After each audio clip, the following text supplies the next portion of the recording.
And welcome to episode 39 of the FlameFlash.net podcast. I'm FlameFlash, of course, and it's a hectic week this week. We have the Love is in the Air Festival, we have the Lunar Festival, and we have the Dark Moon Fair. Yes, of course, I'm talking about World of Warcraft. So, before we get too much further and distracted with WoW, how about the Raptor Report? This week is short, so that helps. Final Fantasy XIII, I actually had 2 beautiful hours with this game over the weekend. Sat on the floor so that the little ones could come up and snuggle with Daddy for a little bit if they wanted to. The older 2 sat at my desk and played HeroUp.com. I think I've mentioned it at least on the website, if not here. It's basically Marvel Superhero Squad.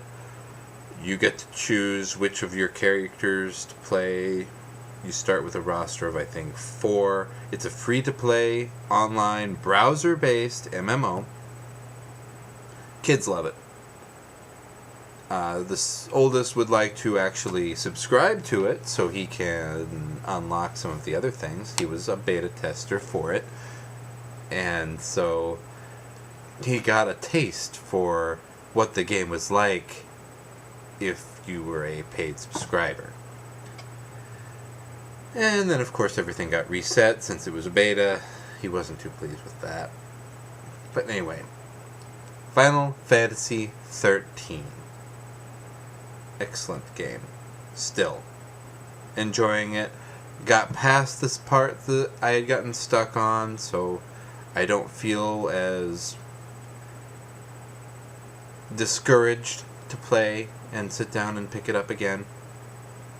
Final Fantasy XIII 2 is out there, and it's kind of mocking me at this point, saying, "Ha ha ha! You haven't beat the first one yet." I aim to rectify that situation. Thank you very much, Square Enix. Even though you're releasing the ending and downloadable content bits, shame on you. That's right. From what I hear, this is only rumor on my part because I don't know, but Final Fantasy XIII 2, the ending is kind of lackluster from what I hear. And now we find out why. Because they expect you to buy the downloadable content. No. No. If you expect me to download something, then you should be giving it to me with the purchase of the game. Make this the PlayStation Pass for the game, or the DLC download code for the game. And then, you know what?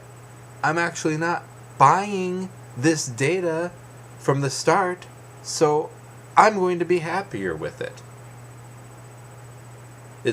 We have the game mostly done, but to make sure you keep the game in your system, we're going to give you the ending up to this point, and then you're going to have to download the rest a little bit later. I don't have a problem with that. For free.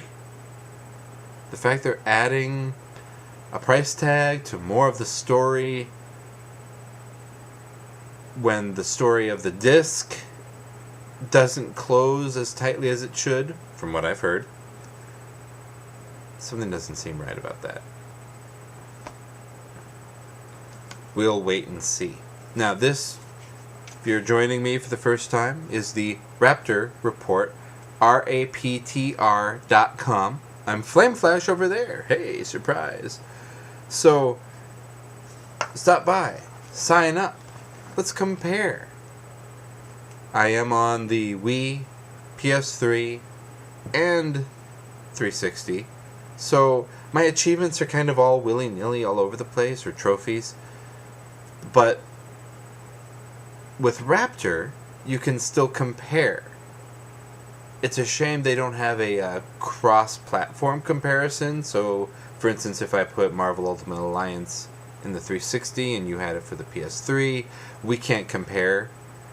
But that's not too big of a drawback since we can't compare on the systems either. So, well. That was one of the games that showed up on my Raptor report, by the way. We'll thank the little guy for that one. Magic the Gathering, Duels of the Planeswalkers. Got my $10 PSN card in the mail. Ordered it.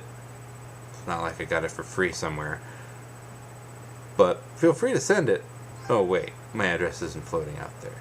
Oops. Let's keep it that way. Anyway. Grabbed the new 2 decks that are available. Unlocked them. Really looking forward to playing it. Trying them out.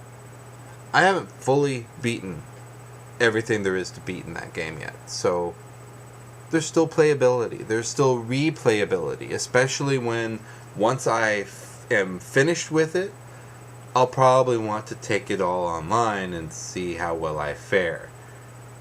The Magic the Gathering video game, unlike, say, the tabletop version, has a very heavy balancing effect because the original starter decks can still beat the later decks. Some might struggle, but it takes a little bit of the luck factor out. Kind of like if you buy a heck of a lot of booster packs or specific cards, how the luck factor goes out of it, and the game probably isn't going to be as balanced for you. I mean, if you're wanting to play at that tier, at that level of competition, by all means do so. But I won't be keeping up. Can't. Dark Ascension is out. That's the new expansion for the card version of Magic the Gathering. Haven't picked up the Fat Pack yet. Hope to. Oldest would very much like one of their intro decks. He's interested in one of those. So we'll just have to wait and see what's picked up, what's not. And, of course, on the Raptor Report is World of Warcraft. Before I get into World of Warcraft and spin out of control, last night, as was promised, the Simpsons arcade game was released. Doesn't show up on the Raptor Report yet because it was just released last night, so those poor folks at Raptor providing this free service haven't gotten around to adding it yet for the PlayStation Network. But it's there. On the PSN, on the 360, though I got it free thanks to PlayStation Plus, and it's just as I remembered it. You know how some games, when you remember them fondly, if you try to go back and play them, they're just not the same? This isn't one of them. It's still just as good. Controls may seem a little overly simplistic due to there only being 2 buttons to press, plus the stick. Use the analog stick on this one, people. Use it. Use it, use it. Anyway, World of Warcraft. As I said, we have the Lunar Festival going on. I actually need to hop in and check my auction house because the Horde and Alliance have their own unique pet. I went and bought a second Alliance pet, put it on the auction house, the neutral auction house, and if/when that sells, I will then start trolling the neutral auction house for a Horde pet. That way I'm breaking even for the most part, instead of buying it outright first. But besides from the Lunar Festival, we have Love is in the Air. Now, fortunately, all the characters that are fully capable of getting the Love is in the Air title have the Love is in the Air title. So I don't have to do a lot of running around and scooping up other things to make sure I get all the right love tokens and all of the right pieces. Oh wait, they added them out. Never mind. A tall strider. So an alliance can use a tall strider. I know there are other ways to get tall striders, other colors, but this is one of the easiest opportunities and ways to do so. So I am heavily pursuing it. Finally, Dark Moon Fair. Don't forget to go and do your monthlies, as the WoW Insider podcast folks referred to them as. I found it funny. Your monthlies include your fishing, your cooking, your profession quests. Even if you're maxed out, if you have 525, or if you're have a racial that pushes you up past that, go and do them. Because if you're participating in the Dark Moon Fair, you'll want those extra prize tokens. You'll want those extra game tokens, so that you're that much closer, faster, to the 2 mounts and 4 pets of the Dark Moon Fair. I know it's certainly going to take me a while. That is why with the Mists of Pandaria, I'm very much looking forward to the account-wide pets. Because by that time, hopefully, 4 of my sub-characters, aside from my 2 mains, will have built up enough of the tickets to buy pets. So then my 2 mains can go and buy their mounts. That's my hope, at least. We'll see. We'll see. Now, aside from World of Warcraft, because that was the end of my Raptor report, we have rumors of another awesome game. Well, that's not a rumor. It's for sure. Final Fantasy V. So, we got a free Simpsons arcade game. Epic. Awesome. We also got a free, I should use air quotes here, Final Fantasy V, the PlayStation 1 classic. Should use air quotes because it is PlayStation Plus, so if you leave PlayStation Plus, they take those games that they gave to you for free, for the most part. It's just how it works. That's the bonus of being signed up with PlayStation Plus. Unlike Xbox, where it's... I'm not fully sure of all of the bonus features they give you, but I feel like the PlayStation Plus program is a bit more bang for my bucks, just because I don't go online and play very often. That's what World of Warcraft is for. Now, speaking of the PlayStation Store, the PlayStation Network, the Vita, the incoming Vita, it's very close. The launch day is almost here. UMD Passport program. Now, the UMD is that little disc, proprietary disc that Sony was trying to push off onto. Yeah, can you tell it's late for me? Push off onto everybody. Well, I was going to point it out and show everyone on camera, but my PSP seems to be empty at the moment. Weird. I have a Little Big Planet for the PSP. Huh, that concerns me actually that it's not in there. Maybe this wouldn't apply to me. But the UMD Passport program over in Japan is if you had previously owned a UMD version, Sony's PSP disc, you could buy the digital version for use on your Vita for a discounted price. More discounted than what the digital games are going to be discounted at. Not bad. You know, you can easily convert over as much as possible. your PSP library to your Vita. Had my full support. They're not doing it in the United States. To me, that's one more reason not to buy a Vita. Because then I'm only worried about Vita's current stuff and any of the minis or other PlayStation 1 titles or anything like that that I could play on my Vita. Alright.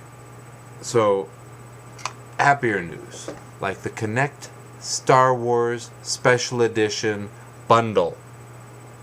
This is a 320 gigabyte hard drive, specialized slim Xbox.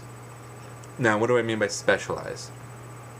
You get a gold C3PO controller, and the Xbox, the shell, the casing, is that of R2-D2. Awesome. Epic. Plus it's 320 gigs of hard drive space. So that certainly puts my 20 overall and only 4 gigs left to shame. The entire reason I wasn't playing my PS3 was because I didn't have the hard drive capacity to really get my full use out of it. I'm heavily wondering if the reason I don't use the 360 much is similar. Not sure. But the good news is, because I have a few people I know who have been waiting for this, April. It is coming early April. So you have another month and a half to start saving up for the $450 object. Now you do get a 320 gig hard drive, a Kinect, and a game, and a specialized case for both a controller and the system itself. I feel like that's worth it. The Kinect alone can be found for about $100. Games, 60. So there's 160 right there. 210 if the Kinect is running at its recommended retail price of $150. So that's 210 right there. Boom. Nearly half the cost of the system. That's why I find it reasonable. Because you're just getting everything in a lump sum. Anyway, Back to the Future, the musical. This is one of those rumor, speculation kind of things. Supposedly a Back to the Future musical is in the works. Let us only hope that it ends up as good as I've heard the Spider-Man one is, but doesn't have to go through all of the headache and heartbreak that the Spider-Man one has had to go through. We'll hope on that. Finally, on the random news bits, iPhone is getting a Reading Rainbow app. Reading Rainbow. You know, Geordie LaForge from Star Trek The Next Generation. LeVar Burton. He's trying to bring back the series. Streaming. DVDs. Let's re-encourage kids to read. Now, my household doesn't have that problem, really. The oldest finally found a book series that he likes, 39 Clues. Haven't tried it out myself. And the oldest daughter, well, she eats and drinks books if she was allowed to. Absolutely loves them. No concerns there. The baby, well, she still likes to try to tear pages out of books, so we've got a ways to go with her. But this is amazing.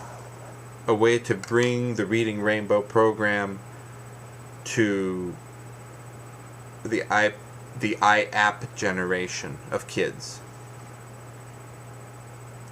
Isn't it mind-boggling to think about? just stop for a moment. We have the iPhone, right? So that released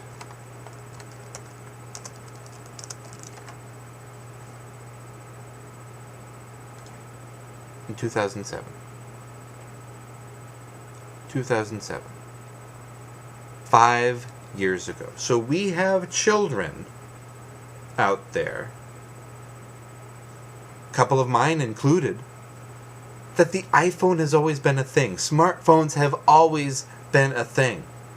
They will look at 80s movies and go, what in the world is that brick they are talking to? That was a cell phone. No, it's not. Yeah. What else could it do? Nothing. You just talk to people. What? Yeah. Your dad had a car phone. That's like a cell phone? No. How's it different? You kept it in your car. You plugged it in. You had a external antenna on the back of your car. What? What's an antenna? Oh. Can't you just hear it now? It's like me asking my parents what an 8-track is, or a reel-to-reel. If you don't know what those are, look them up. Please. It's history. Anyway. It's amazing to think about. Now, there's been a light bit of rumbling, and we'll use the remaining time before I run off and do the Loves in the Air dailies to consider the rumor going around about the next Xbox banning used games. I don't like it. I don't like it one bit. I feel sorry for the developers and publishers who have put so much love and time and effort into their games to then not get fairly compensated for their games. Some jerk just goes and sells it to GameStop for a major loss, and then GameStop turns it around and sells it for $5 less than a new version? I don't think so. Gross. But that's their right. Because they bought a physical piece of media. It's no different than loaning cartridges from back in the day. Or loaning a movie to a friend. Or a music CD. Well, music CD may be an exception, since the friend might go ahead and rip the music off into MP3s and give it back to you. But my point stands. Since it's a physical piece of media, you have the right as the end customer, once you buy it, to do whatever you want to with it. Now, I respect that the programmers want to sneak in ways to block piracy. But, for instance, if I have a DVD and I'm done with it, I could sell that DVD or give it to a friend or donate it to the public library, whatever I want to do with it. And there's the key word, whatever I want to do with it. I know that whoever gets it, it's going to work for them. I'm done with it. It's going to be a waste being in my home. So I'm going to get rid of it. Now, what happens if instead of wanting to get rid of it, I want to make a backup copy? I want to make a backup copy because I have 4 kids and one of them is teething and likes to bite things. So this way, my digital investment is safe, and when they try to take a bite out of that DVD, I still have the movie. Because I bought it originally. Yes, now I need to save on to a pockmarked DVD just because those bite marks make it unplayable, but I still have the digital backup. But if the company was serious about saying you don't have a right to back up, they would give me an option to get around that.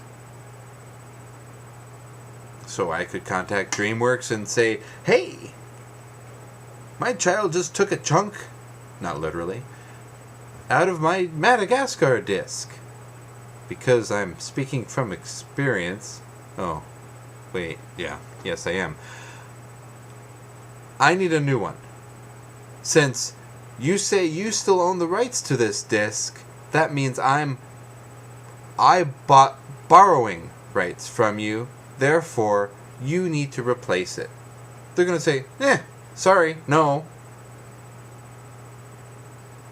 Well, if that's the attitude, and the publishers or producers or whoever won't replace the disc and instead, but still try to put some kind of lock on it, that's the biggest hole for me in their argument to ban used games. If I buy a game, let's say, Star Wars Connect, and a bite mark appears on it. What is my action? To go to a used game store, buy a copy, and I've saved my money. Now, depending on how they do something like this, I might not be able to. Each disc, say, might have a unique ID. Well, but my disc doesn't work anymore. I need a replacement. Tough. Buy a new one. No. That's my issue with blocking used. With blocking digital backups. Life happens. Yes, you need to make your money. Yes, we could be more responsible. But sometimes, no, we couldn't. It just doesn't work out that way. So, consider it, people. Hey, you don't have to go and buy used when it's only $5 off. No. I'm going to buy new then. The economic difference isn't great enough for me to say, I want somebody else's grubby mitts on having been on it for a week. Yes. That sounds good to me. No, it doesn't. Just don't punish your real customers. And that's certainly hard to say and do. I mean, SOPA has supposedly been reintroduced under a completely different name. I don't have any details right now. But why aren't they listening to the people? Why aren't they listening to their consumers that say, I want to be able to play used games. I want to be able to sell my new games to other people to share the love. That's our rights, not theirs, to decide. But that's my stance on it. If you agree, if you disagree, if you have other comments, other questions, suggestions, etc., I am FlameFlash on Twitter. I am FlameFlash.net, the fan page on Facebook. I am FlameFlash on Raptor.com. All excellent ways to contact. Or podcast at flameflash.net.